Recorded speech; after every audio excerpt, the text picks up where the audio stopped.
Hello everybody, my name is Smarty, short for Smarty Reads, and welcome back. Today I'm going to read chapter 9 of Campfire Mallory. It's called Bug Bites. Before we begin, make sure you like this video, subscribe and turn on your post notifications so you know when I upload a new video. Share this video with your friends and family so they can watch me read as well. Also, if you would like to email me or talk to me virtually, check the description box for my email. Other than that, let's begin. Bug Bites. Infirmary, Blue Lake, Camp Blue Lake. Dear Mom and Dad, I'm writing you this letter from the infirmary because guess what? I'm in the infirmary. You're probably wondering what I'm doing here. It's a very long story, but since I don't have anything else to do except sit here alone on a cot while all my friends are off doing their activities and having a good time, I'll tell you. It all started yesterday morning with Ivy and Nature Bob. Nature Bob? I don't think Nature is his real first name. I think they just call him Nature Bob because he's really into nature. And Ivy, that's Nature Bob's assistant, not a plant.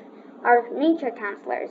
It's their job to take kids on overnights, and that's where I went last night. An overnight with all the Camp Blue Lake girls. I was super excited to go on this overnight because you get to go to a special campsite and swim in a pretty lake and cook your food over a fire and tell ghost stories and sleep in a tent. Except, guess what? For me, it didn't turn out to be so much fun. To tell you the truth, it turned out to be the worst night of camp for me. Part of it were good. I went to a special campsite. It sort of looked like our backyard, except it was a lot bigger and it had more trees and a lake. I swam in a pretty lake. Don't worry, I put on sunscreen before I swam.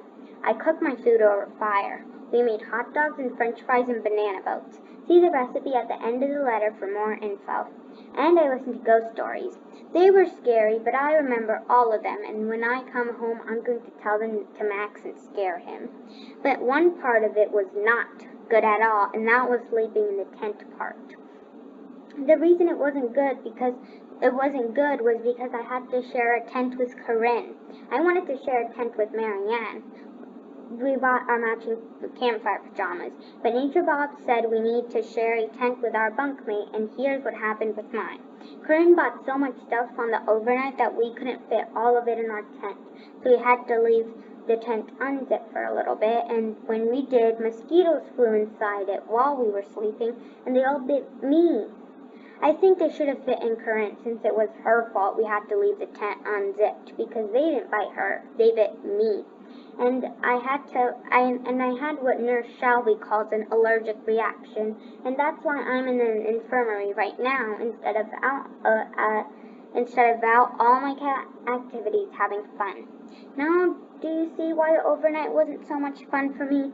I bet reading this letter and seeing this picture makes you worried about me. I know if I had a 9.5-year-old daughter who looked like that, I'd be worried. Now, well, here's another thing you should be worried about, and that's my bunkmate. I feel like camp would be fun except for one thing. Corinne Green. She's driving me crazy. When I came back to camp after the overnight, I tried to talk to someone about it, but no one was very helpful. Marianne and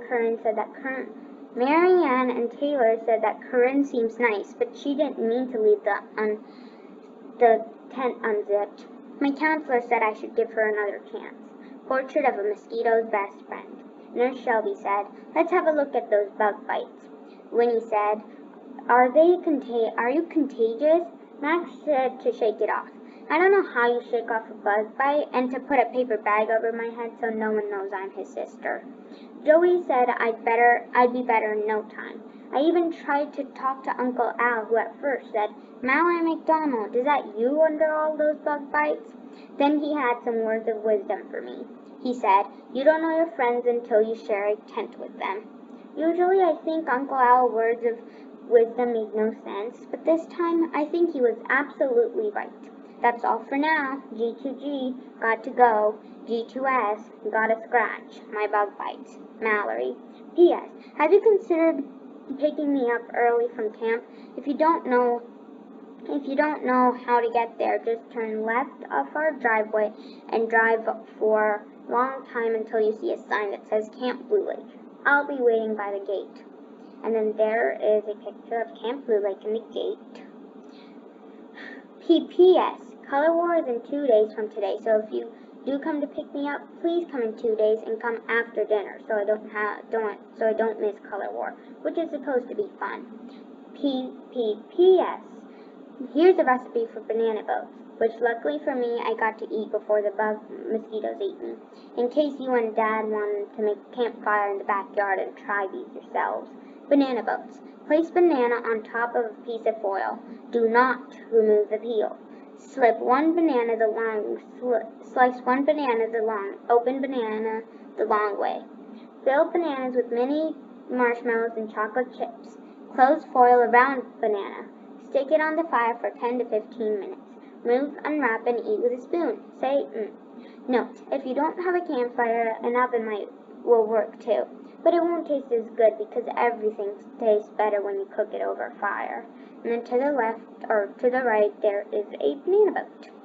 That's the end of that chapter. I'll see you next time when I read Color War. Bye, everyone.